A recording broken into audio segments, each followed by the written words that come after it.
Assalamualaikum warahmatullahi wabarakatuh. Apa kabar teman-teman semuanya?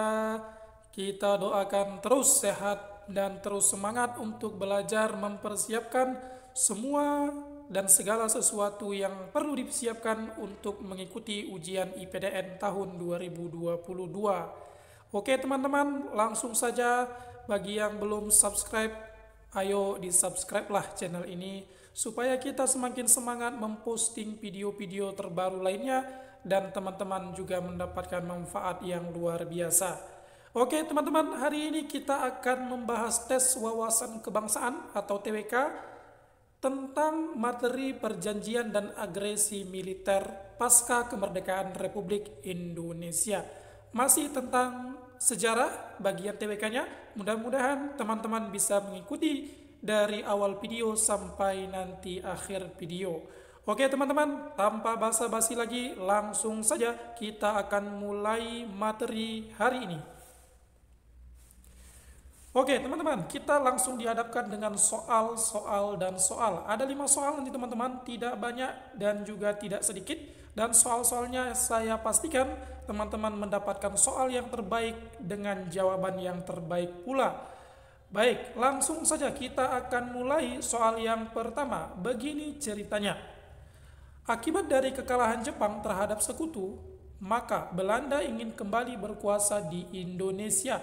Akhirnya terjadilah beberapa perjanjian antara Indonesia yang kala itu sudah merdeka dengan Belanda yang ingin menguasai Indonesia kembali.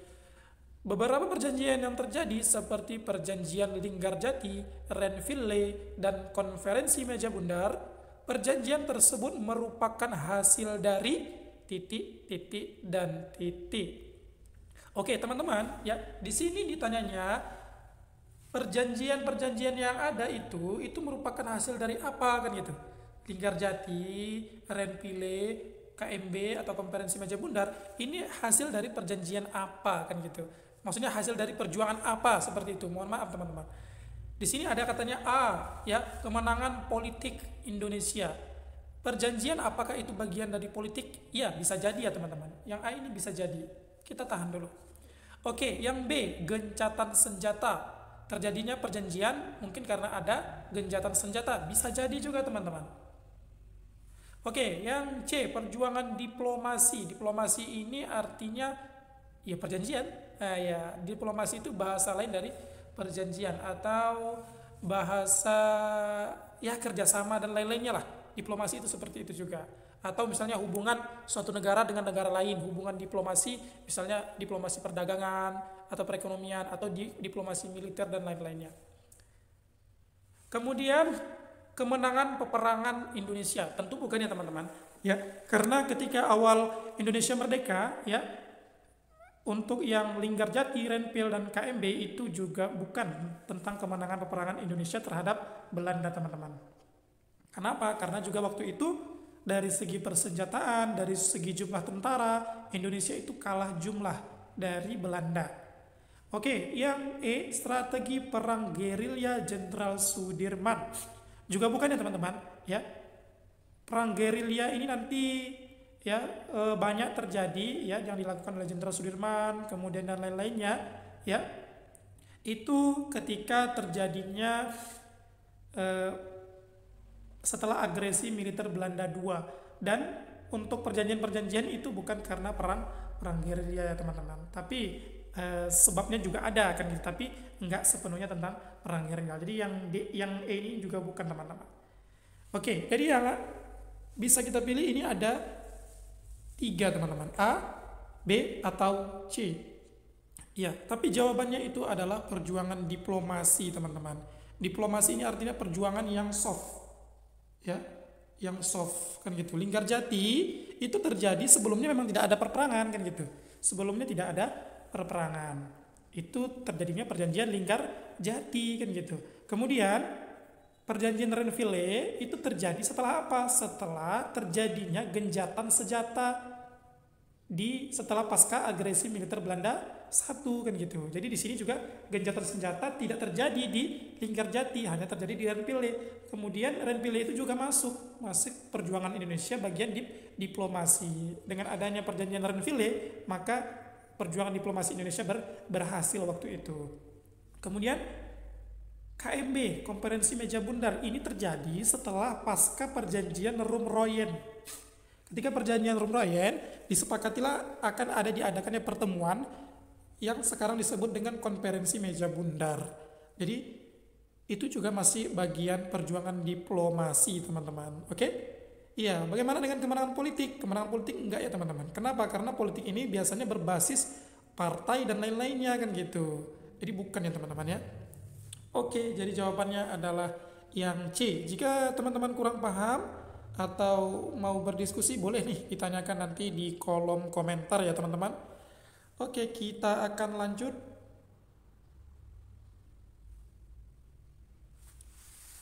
Soal nomor 2. Teman-teman, di sini begini ceritanya. Setelah terjadinya perjanjian Linggarjati antara Indonesia dengan Belanda, wilayah kekuasaan Indonesia semakin sedikit karena Belanda hanya mengakui secara de facto, yaitu ya, di sini ada kata-kata de facto, teman-teman. Ya, dalam hukum itu nanti ada katanya de facto dan ada katanya de jure. De facto ini, teman-teman, artinya Belanda mengakui kedaulatan Indonesia itu secara faktanya, fakta, secara fakta di lapangannya saja kan gitu. Ya, bukan secara hukumnya kan gitu. Tapi kalau secara hukumnya setelah de facto kemudian dihukumkan atau misalnya kalau sekarang dinotariskan, itu namanya secara de jure. De jure itu secara udah dia hukum. Hukum berarti nggak hanya antar kedua belah pihak saja yang tahu kan gitu, tapi semua orang juga tahu. Itu artinya secara de jure. Tapi kalau Belanda di sini hanya mengakui pada kenyataan atau pada faktanya saja. Jadi pada perjanjian Linggarjati tersebut, wilayah Indonesia itu semakin sedikit. Ya, karena apa? Belanda hanya mengakui secara faktanya Indonesia itu hanya wilayahnya hanya apa saja? Itu pertanyaannya, teman-teman. Di sini kita lihat ya, A, B, C dan E, D dan E ya. Semua itu diawali dengan Jawa. Berarti Jawa termasuk sudah ya, teman-teman. Ya, Jawa termasuk sudah. Ya, sudah diakui Belanda. Tinggal lagi di sini yang kedua. Yang kedua ini apa? Ya, teman-teman, ketika awal kemerdekaan ya, kemudian terjadinya perjanjian Linggarjati ini ya, Indonesia hanya diakui Belanda itu hanya ada 3 wilayah, teman-teman. Jawa pastinya ya, kemudian Sumatera, teman-teman. Kemudian apa lagi? Kemudian satu lagi adalah Madura. JSM, Jawa, Sumatera dan Madura. Ya, ingat saja JSM ya. JSM, Jawa, Sumatera dan Madura. Yang mana nih jawabannya? Oke, jawabannya adalah ya yang di waktu itu untuk Indonesia bagian timur Belanda tidak mengakui, seperti Sulawesi itu nggak diakuinya, Irian Jaya apalagi ya, Kalimantan juga nggak diakui. Jadi hanya Jawa, Sumatera dan Madura saja, teman-teman. Oke, sudah paham ya? Oke, nanti di akhir setelah membahas soal kita akan membuat runtutan atau rentetan dari perjanjian dan agresi-agresi yang terjadi di pasca kemerdekaan Indonesia, teman-teman. Oke, kita lanjut. Soal nomor 3 begini kisahnya. Indonesia sempat membentuk pemerintah darurat Republik Indonesia atau disingkat dengan PDRI di Sumatera Barat, tepatnya di Bukit Tinggi pada tanggal 19 Desember 1948. Akan tetapi, pada tanggal 13 Juli 1949, pemerintah darurat tersebut mengembalikan mandat kepada pemerintah pusat di Yogyakarta. Hal itu merupakan akibat dari Indonesia sempat terjadi yang namanya kekosongan pemerintahan pusat. Kenapa? Karena waktu itu Insinyur Soekarno, Presiden pertama Republik Indonesia, kemudian wakilnya Muhammad Hatta, kemudian penasihat presiden waktu itu Sultan Syahrir, kemudian Menlunya, Menteri Luar Negerinya Haji Agus Salim ditangkap oleh Belanda. Karena apa? Karena ada agresi militer Belanda kedua. Ya. Setelah itu maka Insinyur Soekarno memerintahkan salah satu tokoh bangsa juga ya untuk membentuk PDRI di Bukit Tinggi karena waktu itu tokoh bangsa tersebut sedang berada di Bukit Tinggi. Ya, dibentuklah pemerintah darurat Republik Indonesia. Tujuannya apa? Tujuan dari PDRI ini adalah agar dunia tahu bahwa kekuasaan Indonesia itu masih ada, kan gitu. Walaupun pemerintah pusat di Yogyakarta waktu itu sudah dikuasai Belanda, ya kan? Dan disitulah juga terjadi ya gerilya atau peperangan antara Indonesia dengan Belanda. Sempat setelah dikuasai Belanda, Yogyakarta, ibu kota, sempat tentara Indonesia waktu itu menguasai kembali Yogyakarta walaupun hanya sebentar, walaupun hanya sekitar lebih kurang 6 jam. Setelah itu dikuasai oleh Belanda lagi, kan gitu. Kemudian pada tanggal 13 Juli 1949, pemerintahan darurat tersebut mengembalikan mandatnya kepada pemerintahan pusat. Karena apa? Karena telah terjadi yang namanya perjanjian. Yang ditanya di sini, perjanjian apakah itu? Iya, ya. Perjanjian itu adalah perjanjian yang jelas bukan A. Kenapa bukan A? Karena PDRI ini terbentuk setelah agresi militer Belanda II. Sedangkan perjanjian Renville itu adalah setelah agresi militer Belanda I. Jadi bukan yang A. Perjanjian Roem-Royen. Iya, ini dia jawabannya. Perjanjian Roem-Royen, ya.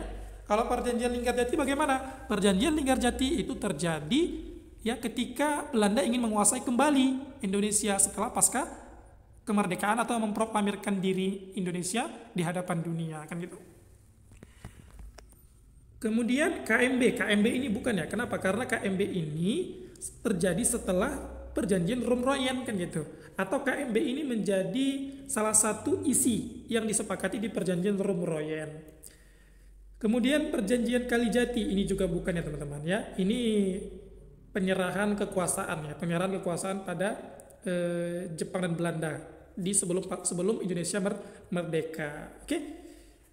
Untuk perjanjian Roem-Royen sendiri ya, kenapa disebut perjanjian Roem-Royen? Karena delegasi waktu itu dari Indonesia namanya Muhammad Rum dan dari Belanda waktu itu namanya Van Royen. Makanya disebutlah dengan nama mereka perjanjian Roem-Royen. Oke, sudah paham ya teman-teman? Oke, baik. Kalau sudah paham, ya akan kita lanjutkan ke soal nomor 4.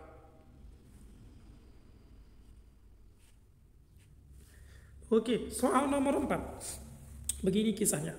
Pasca Indonesia merdeka pada tanggal 17 Agustus 1945, Belanda yang tidak senang mendengar hal tersebut melakukan agresi militer Belanda I pada tanggal 21 Juli 1947 dengan tujuan utamanya adalah ya seperti yang saya katakan tadi, perjanjian Linggarjati ya itu terjadi kenapa? Karena Belanda ingin menguasai kembali Indonesia ya pasca Indonesia merdeka. Tapi ya yang namanya Belanda memang dia orangnya nggak tepat janji, ya kan? Kemudian karena mereka nggak puas dengan hasil perjanjian Linggarjati tersebut dan mereka ingin wilayah Indonesia itu menjadi wilayah mereka, kan gitu. Maka mereka mengadakan atau membuat penyerangan militer atau yang kita sebut dengan agresi militer Belanda pertama pada tanggal 21 Juli 1947. Tujuannya apa? Ya, tujuannya apa? Ingat, ini pasca Indonesia merdeka. Yang A, jawabannya menghabisi sisa pasukan Jepang. Bukan ya teman-teman ya. Setelah terjadinya perjanjian antara sekutu dengan Jepang, tidak ada lagi istilah mau menghabisi pasukan Jepang. Yang mau menghabisi pasukan Jepang itu ketika terjadi akhir perang dunia kedua, kan gitu. Ya. Oke, jadi yang A bukan ya teman-teman. Yang A bukan. Kemudian yang B, mengambil senjata Jepang pasca kalah di Perang Dunia II. Ini juga bukan teman-teman ya. Karena apa? Karena ini di awal kemerdekaan Indonesia sudah mereka lakukan, kan gitu. Kemudian berdagang seperti dahulu juga bukan ya. Karena apa? Karena ini adalah agresi militer, bukan secara slow motion lagi, kan gitu. Bukan secara pelan-pelan lagi mereka mau menguasai Indonesia. Kalau awal-awal penjajahan Belanda ke Indonesia itu mereka pakai acara soft, kemudian acara lembut, makanya mereka mau berdagang, kan gitu. Kemudian menangkap Soekarno karena presiden Indonesia, bukan ya teman-teman ya. Penangkapan Soekarno itu terjadi ketika agresi militer Belanda yang kedua. Yang jawabannya adalah yang E, menghancurkan tentara Indonesia dan mengepung ibu kota Republik Indonesia. Inilah tujuan utama mereka teman-teman. Selain tujuan utama lainnya adalah untuk menghapuskan Indonesia secara de facto, ya, untuk menghapuskan Indonesia secara de facto, secara kenyataannya, secara faktanya, ya, seperti di Perjanjian Linggarjati, ya, itu mereka kan mengakui cuma 3, Sumatera, Jawa, dan Madura. Mereka itu mau menghapuskan kalau bisa nggak ada nih wilayah Indonesia kan gitu, selain yang ini, yang tadi. Kemudian, ya, mereka juga ingin menguasai kembali pusat-pusat perdagangan di Indonesia, pusat-pusat pentingnya, misalnya yang di Jakarta itu penting sekali, atau yang di wilayah Pulau Jawa, kemudian di wilayah Sumatera juga sangat penting. Mereka ingin menguasai itu kembali, makanya mereka mengadakan yang namanya agresi militer Belanda I. Dan setelah agresi militer Belanda I, maka terjadilah yang namanya Perjanjian Renville. Oke teman-teman, sudah paham ya? Oke, kalau sudah paham, langsung saja kita akan lanjut ke nomor terakhir. Iya, nomor terakhir, nomor 5. Begini ceritanya. Belanda menangkap Soekarno, Muhammad Hatta, Sultan Syahrir, dan Agus Salim pada agresi militer Belanda II dan menguasai, bukan menguasai ya teman-teman, salah ketik itu. Menguasai ibu kota Republik Indonesia, waktu itu Yogyakarta. Karena Belanda tidak puas terhadap hasil perjanjian. Jawabannya adalah A. Linggarjati. Linggarjati ini teman-teman ya, ini sebelum agresi kan gitu. Ini ketika Belanda datang setelah kemerdekaan Indonesia, maka terjadilah perjanjian Linggarjati. Kan gitu, belum ada agresi di situ. Kemudian perjanjian Renville ini terjadi setelah agresi militer Belanda I dan sebelum agresi militer Belanda II. Jadi ini jawabannya teman-teman. Ya, jadi ini jawabannya yang B, Renville. Kemudian Romeroyen ini terjadi setelah agresi militer Belanda II. Kalau di sini kan ditanya kan tidak puas terhadap hasil, berarti sebelum. Ya, sebelum agresi militer Belanda II apa perjanjiannya? Itulah tadi yang Renville kan gitu. Kemudian ada konferensi Majapahit juga bukan ya teman-teman. Kemudian yang Kalijati juga bukan. Oke, sudah paham ya? Oke, kalau belum paham ya, boleh diulang-ulang kembali videonya atau di skip mana yang nggak pahamnya, atau ditanyakan saja nih ke kolom komentar, biar nanti kita jawab, kita berikan penjelasan yang sejelas-jelasnya teman-teman. Atau nanti di lain kesempatan, di video lainnya kita akan coba menjawab beberapa pertanyaan teman-teman yang kalau ada yang kurang paham teman-teman. Oke teman-teman, ya itu yang dapat kita sampaikan 1 sampai 5 ya. Di sini seperti yang saya bilang tadi, saya akan menyampaikan rentetan ya, alur perjanjian dan agresi militer Belanda pasca Indonesia merdeka ya. Yang pertama itu adalah perjanjian Linggarjati. Perjanjian Linggarjati ini ya, saya ulangi kembali, adalah perjanjian yang terjadi setelah Belanda ingin menguasai Indonesia kembali setelah Indonesia menyatakan kemerdekaannya tanggal 17 Agustus 1945. Kapan perjanjiannya? 15 November 1946 sampai 25 Maret 1947. Akan tetapi ya, Belanda tidak senang dengan perjanjian ini kan gitu, dan mereka ingin membatalkannya, maka mereka mengadakan yang namanya agresi militer Belanda I ya pada tanggal 21 Juli 1947 ya. Mereka membatalkan secara sepihak perjanjian yang telah dibuat. Kemudian karena sudah terjadi perjanjian agresi militer, maka Indonesia berdiplomasi lagi ya. Kemudian terjadilah perjanjian Renville pada tanggal 8 Desember 1947. Kenapa disebut Renville? Karena terjadi di kapal milik Amerika Serikat, namanya kapal Renville. Kemudian Belanda juga tidak senang kan gitu, tidak senang lagi hasil keputusannya, maka mereka lagi mengingkari perjanjiannya ya. Dan mereka melakukan agresi militer Belanda II ya pada tanggal 19 Desember 1948. Dan disinilah Indonesia sempat membuat Pemerintah Darurat Republik Indonesia atau PDRI di Bukit Tinggi, Sumatera Barat ya. Kemudian ya, pasca agresi militer Belanda II, perjuangan Indonesia terus dibuat, apakah itu dari melalui diplomasi ya, untuk perundingan atau perjanjian. Begitu juga dengan pejuang-pejuang tentara-tentara Indonesia di Jawa juga melakukan perang gerilya ya, terus menyerang tempat-tempat atau pos-pos penting Belanda di Jawa, di Sumatera, dan di tempat-tempat lainnya teman-teman waktu itu. Maka karena Belanda banyak mengalami kerugian, maka mereka menawarkan yang namanya perjanjian Roem-Royen. Setelah perjanjian Roem-Royen, maka disepakatilah bakal ada nih perjanjian lanjutan untuk membahas lanjutan kisah peperangan Indonesia melawan Belanda ini dengan dilangsungkannya nanti perjanjian atau konferensi meja bundar pada tanggal 23 Agustus 1949. Dan disinilah disepakati nanti wilayah-wilayah Indonesia kecuali Papua, ya, semua dikembalikan ke Indonesia kecuali Papua. Dan disinilah bukti kemenangan Indonesia dari segi diplomasi, kemudian juga bukti kemenangan Indonesia dari perang-perang gerilyanya yang dilakukan oleh pahlawan-pahlawan kita waktu itu. Oke, teman-teman, mudah-mudahan bisa paham ya. Teman-teman kalau bisa ingat saja nih alur dari perjanjian dan agresi militer Belanda ini. Kalau teman-teman sudah ingat ini, saya yakin teman-teman bisa menjawab soal yang seperti soal sebelumnya. Oke, mudah-mudahan paham. Kalau nggak paham boleh diulang-ulang lagi video ini sampai teman-teman paham. Oke teman-teman, demikian yang dapat saya sampaikan. Mudah-mudahan video ini bermanfaat ya. Jika ada yang mau ditanyakan, boleh ditanyakan di kolom komentar. Jangan lupa teman-teman ya, di subscribe, like, and share video ini. Dan usahakan ya, juga lonceng notifikasinya agar apa? Agar teman-teman mendapatkan notifikasi dari video-video kami terbaru lainnya. Oke, terima kasih bagi yang sudah mendengarkan sampai akhir. Next series 18, mudah-mudahan teman-teman bisa menikmati video-video yang kita sajikan nanti. Oke, demikian. Semoga bermanfaat. Kita akhiri dengan selamat pagi. Assalamualaikum warahmatullahi wabarakatuh.